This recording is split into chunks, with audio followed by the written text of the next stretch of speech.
今日咧就想同大家分享一個用紫薯做嘅湯圓啦。你可以用黑芝麻餡或者係花生餡做嘅，但係咧我今日屋企就有個紫薯，所以我就用紫薯做呢一個。首先咧就整呢一個紫薯餡啦。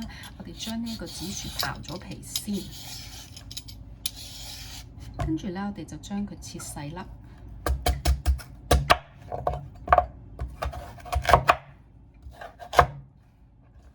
我呢個方法咧係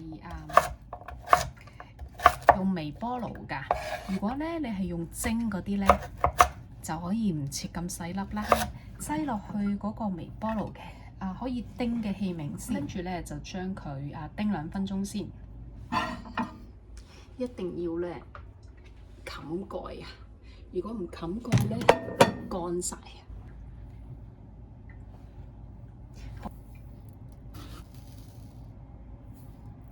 再加啲咁多鹽，跟住再撈勻佢啦，叮多佢2分鐘，壓硬佢啦。你見到咧，嗰啲紫薯其實係唔濕㗎。我總共咧用咗大約係7分鐘嘅時間去叮呢一個紫薯泥嘅。等到咧嗰啲紫薯咧冇咁辣手之後咧，你就可以濕一濕你啲手指，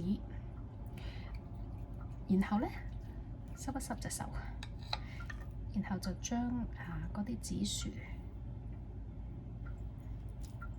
捏成一個細細嘅波。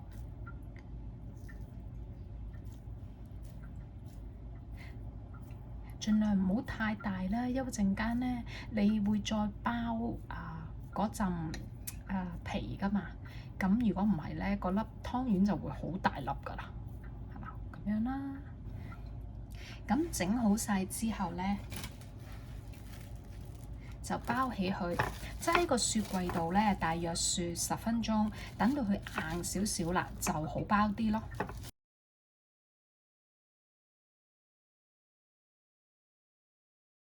熱水啦，少少咁落。如果唔係咧，一陣間濕個頭。一路落，一路搓，搓到咧成咗團就得㗎啦。你見到佢咧，其實係好軟㗎，好軟身㗎，係咪啊？攤一陣先，大約係10分鐘。跟住咧，我哋就攞返啲餡料出嚟，攞嗰個皮出嚟啦，然後就搓勻佢。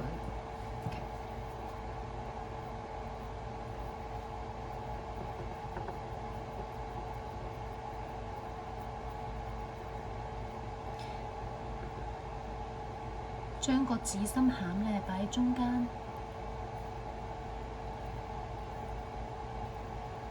然後慢慢將佢收口，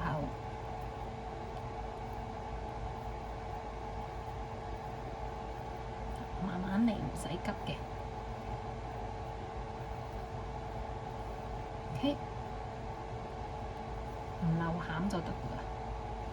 OK， 跟住咧就搓返圓佢，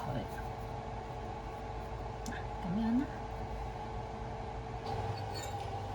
將啲水咧稍為煲滾少少啦，唔使一定要係好大火嘅。跟住咧就將嗰啲湯圓擠落去。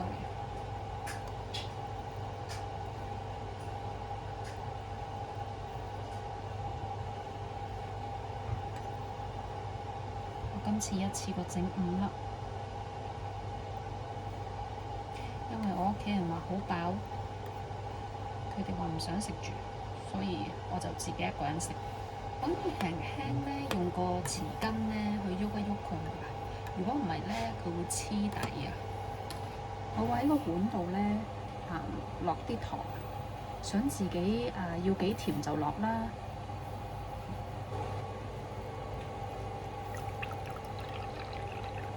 少少就夠啦。然後咧，我又係擠落去微波爐叮下佢先。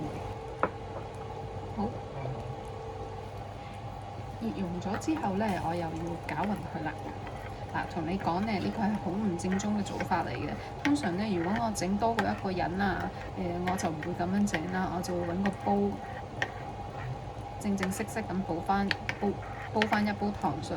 但係我而家得一個人食，我又唔想攞個煲出嚟。當佢咧煲到係浮起，好似而家咁樣咧，就代表熟㗎啦。熟咗之後咧，即係浮起咗之後咧，我又中意等佢多過20秒啦，等佢真係煲到好腍咧，我就拎出嚟。咁樣咧，嗰啲湯圓就完成㗎啦。